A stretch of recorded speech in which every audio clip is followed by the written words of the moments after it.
Salut les amis, c'est Ludo, j'espère que vous allez bien. On se retrouve aujourd'hui pour une nouvelle vidéo et on va parler d'une saga que j'aime beaucoup. Et cette saga, c'est Reckless and Real, qui vient d'être édité chez Hugo Co dans leur collection New Romance. Alors pourquoi j'ai décidé d'en faire une vidéo dédiée? Tout simplement parce que je sais que tout le monde n'aime pas la romance et donc voilà, ça en fera une vidéo à part. Si vous n'aimez pas, vous ne la regardez pas, et si vous aimez, ben, vous regardez.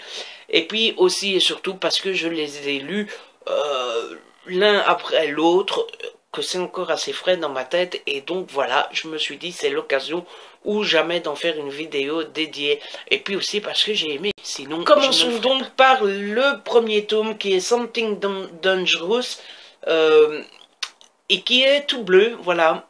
Alors c'est le tome 1, logique, mais je vous invite à regarder l'ordre dans lequel je les ai lus, parce que pour moi c'est assez important. Je vous explique ça tout à l'heure. Quand ce livre est sorti, à la base, je me suis tout de suite dit, tiens, ça pourrait me plaire, etc. Et donc j'avais vraiment très hâte, parce que je savais que j'allais avoir la chance de le recevoir en service presse par Hugo. Et donc voilà. Et un beau jour, il est arrivé dans ma boîte aux lettres et j'étais tout content. Du coup, je l'ai commencé tout de suite et je peux vous dire que j'ai beaucoup aimé. Alors, le truc qui m'a le plus marqué, on va peut-être d'abord raconter l'histoire. C'est l'histoire de... C'est l'histoire de Liz Thompson, qui a toujours été amoureuse du même mec, qui s'appelle Sam Bradshaw, sauf que voilà, ça se passe pas très bien entre eux pour différentes raisons qui seraient longues à expliquer et surtout qui vous gâcheraient peut-être un peu le plaisir au moment où vous le regarderiez. Mais voilà, ça se passe mal entre eux, donc elle a toujours été folle amoureuse de lui, mais elle veut pas vraiment toujours le reconnaître. Du coup, elle en a assez, elle veut se trouver un mec, elle ne veut plus des histoires d'un soir comme ça, vite fait, pof pof. Elle veut vraiment l'amoureux de sa vie. Et du coup, elle s'inscrit sur un site de rencontre et là-dessus, elle va rencontrer Rivera 69. Voilà, ça c'est la base de cette histoire. Et donc, ce qui m'a le plus marqué dans ce premier tome, quand même, c'est la place qu'a Internet et surtout les sites de rencontres. Ici, particulièrement les sites de rencontres. Mais ça m'a fait réfléchir plus loin sur la présence d'Internet dans nos vies.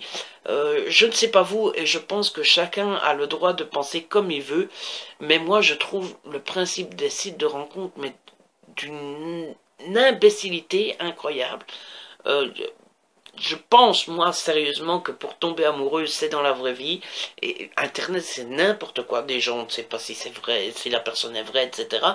Et puis, je sais pas, moi, enfin, tomber amoureux, c'est se rencontrer, se voir, et waouh, qu'elle est belle, oh, je suis amoureux, voilà. Non, mais sérieusement, qu'est-ce que c'est que cette histoire de site Internet? Enfin bref, ce n'est que mon avis personnel, mais moi voilà, c'est ce que je pense. J'ai adoré le personnage principal qui s'appelle Liz Thompson. Elle est belle, elle est intelligente, elle est brillante. J'ai eu beaucoup d'empathie pour elle. Elle a tout pour réussir et malheureusement, elle est malheureuse. Comme je vous le disais dans l'explication de l'histoire, elle se rend vite compte, même si parfois elle essaye de se le cacher, mais elle se rend vite compte qu'elle est amoureuse de Sam. Elle se rend compte qu'elle est amoureuse de Sam et elle pense que Sam est inaccessible. Nous, on va vite se rendre compte que ce n'est pas vraiment l'exacte vérité, mais elle ne le voit pas. Je ne sais pas trop si c'est nous, si l'histoire est faite en sorte que nous on le voit et pas elle, ou si c'est elle qui se cache et qui veut pas voir les choses en face. Toujours est-il qu'elle croit qu'elle est inaccessible et du coup ben voilà quoi, ça c'est pas très drôle pour elle. Ce que j'ai aussi beaucoup aimé, c'est les amis de Liz et ses sœurs. Vous le verrez quand vous lirez ce roman, mais j'ai trouvé cette bande de copines et cette famille juste adorable. Elles sont super gentilles et on sent la bienveillance, tout le bien-être, tout l'amour qui est autour de Lise et ça fait une sorte de petit cocon qui la protège comme ça. J'ai vraiment adoré toute cette bande et à chaque fois qu'il y avait des scènes avec elle, c'était presque mes scènes préférées parce que je trouve que il n'y a rien de mieux dans une vie que d'avoir des vrais amis, d'avoir une famille sur qui compter. Euh, Quand vous passez une journée de merde, que vous rentrez chez vous et qu'il y a du monde qui vous attend ou qu'il y a du monde que vous savez très bien que vous pouvez leur sonner et qui vont rappliquer. Moi je trouve ça juste génial. J'ai aussi aimé parce qu'il y a une petite un côté politique qui vient se rajouter à tout ça. Alors vous savez que j'aime la politique depuis toujours. Donc moi, une fois qu'il y a même une petite bribe de politique, je suis très très content. Et dans ce roman, pourquoi il y a de la politique?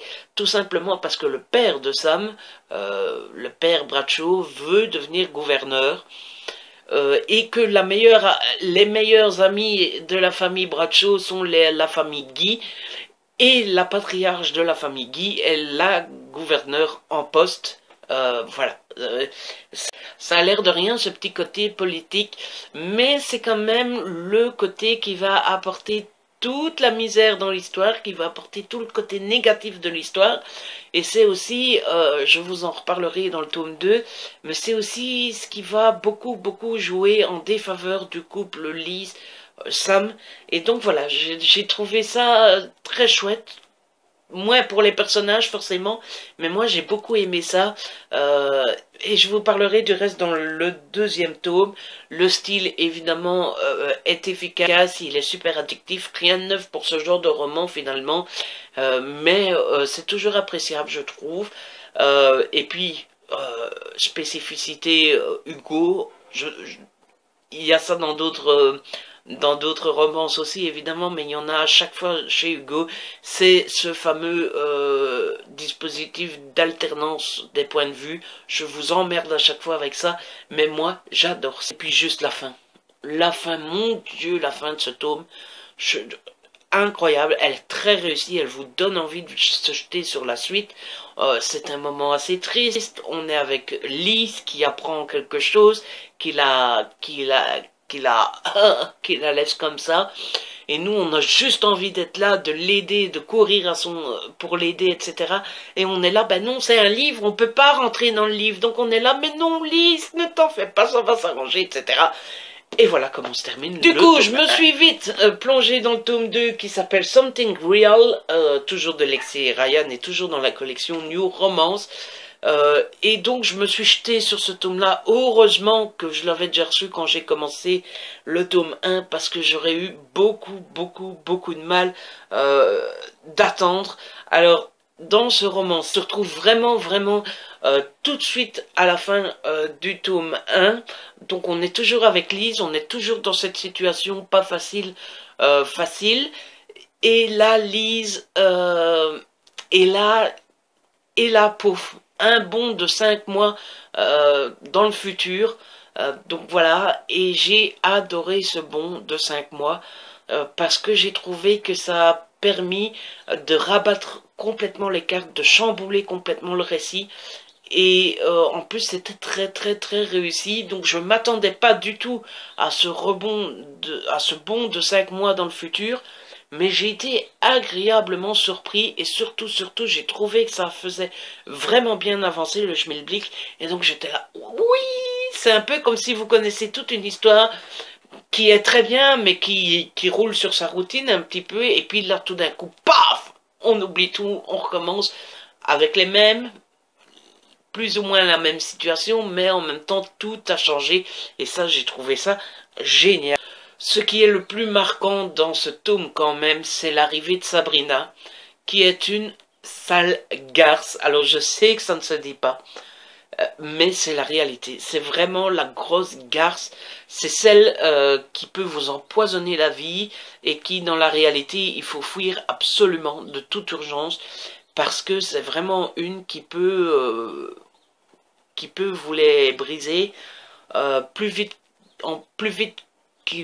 en moins de temps qu'il ne faut pour le dire.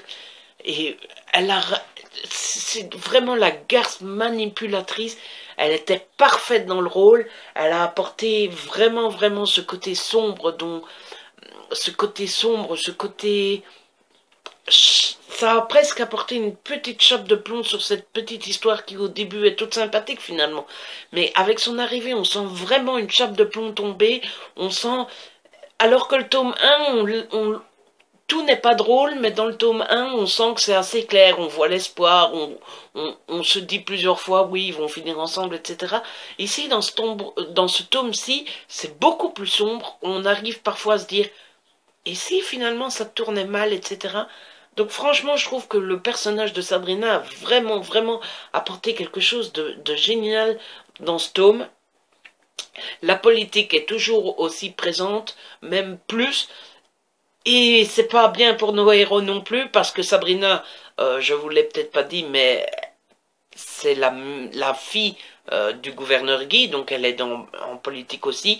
Et Sabrina va faire chanter Sam, va faire en sorte d'obliger Sam à faire quelque chose qu'il ne veut pas. Et donc, eh ben, malheureusement, celle qui va en souffrir, c'est Lise. Et du coup, ça va faire éloigner encore un peu plus les deux amoureux.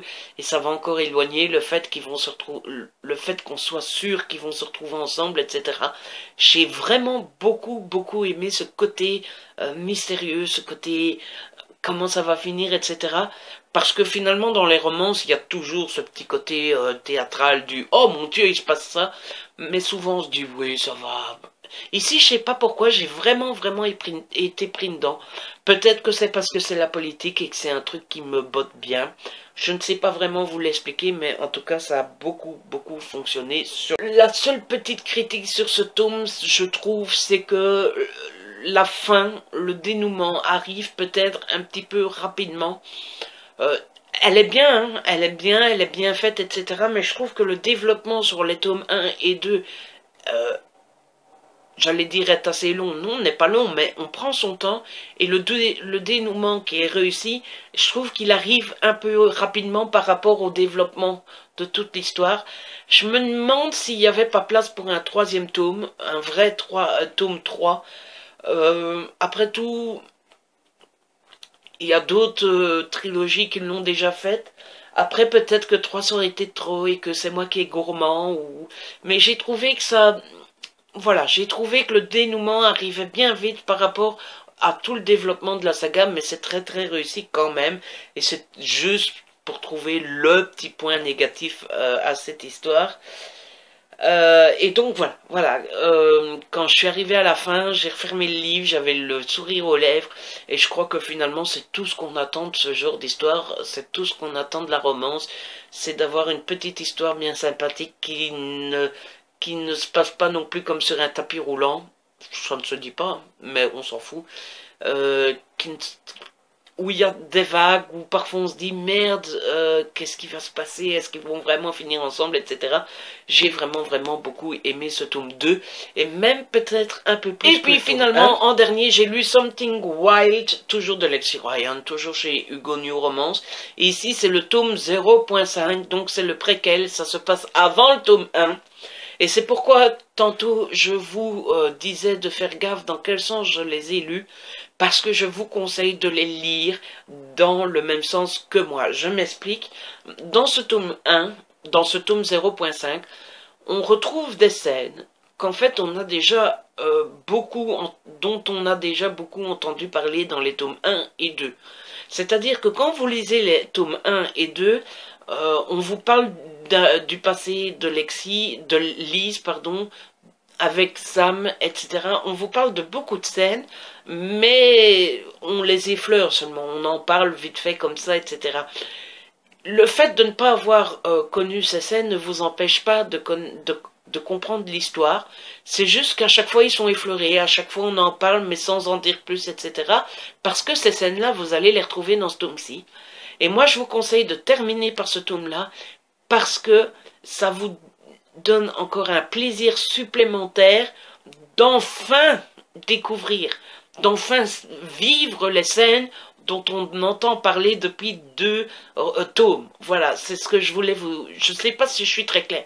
Mais si vous commencez avec ce tome-là, vous allez avoir la base de la relation entre Liz et Sam. Vous allez comprendre pourquoi ça n'a pas fonctionné, etc. Avant de commencer la saga principale. Si vous commencez par la saga principale, vous allez savoir qu'ils ont un passé ensemble, vous allez savoir que ça s'est pas très très bien passé, mais vous allez pas savoir ce qui s'est passé en détail. Vous allez comprendre les deux sagas, et puis vous revenez sur celui-ci, et là, enfin, vous découvrez ce qui s'est passé. Moi, c'est comme ça que j'ai fait, et je l'ai très bien vécu, et j'ai pris un pied pas possible à enfin lire ce petit tome bonus. Donc voilà, humblement, je vous conseille de faire ça, parce que quand vous commencez ce truc-là, et que vous vivez enfin les scènes dont vous entendez parler depuis des pages et des pages, c'est un tel bonheur, mais un tel bonheur. J'ai adoré ce tome, j'ai adoré le fait aussi qu'on se concentre vraiment sur Liz et sur Sam. Il n'y a pas la famille Bradshaw, il n'y a pas la famille Guy, ou très peu en tout cas, puisque je m'en souviens pas. Non, on se concentre vraiment, vraiment, vraiment que sur eux deux, sur leur passé. C'est très chouette de les découvrir avant tous les événements des tomes 1 et 2. Enfin bref, moi j'ai lu ça dans ce sens-là. Je ne peux pas beaucoup vous en dire sur ce tome-là forcément, sinon ça serait vous spoiler certaines choses, mais moi j'ai adoré et j'ai trouvé que ça concluait la saga d'une manière géniale. Donc voilà, moi franchement je vous conseille cet ordre-là, c'est-à-dire d'abord Dangerous, puis Real et puis Wild. Après c'est mon avis, c'est ce que je vous conseille, vous faites comme vous voulez, mais moi... si je peux me permettre, je trouve que c'est mieux dans ce sens-là, et c'est ce que je vous conseille de faire. Voilà, c'est tout ce que j'avais à dire sur cette saga. J'espère que cette vidéo vous a donné envie. J'espère vous avoir donné un minimum envie de découvrir cette saga.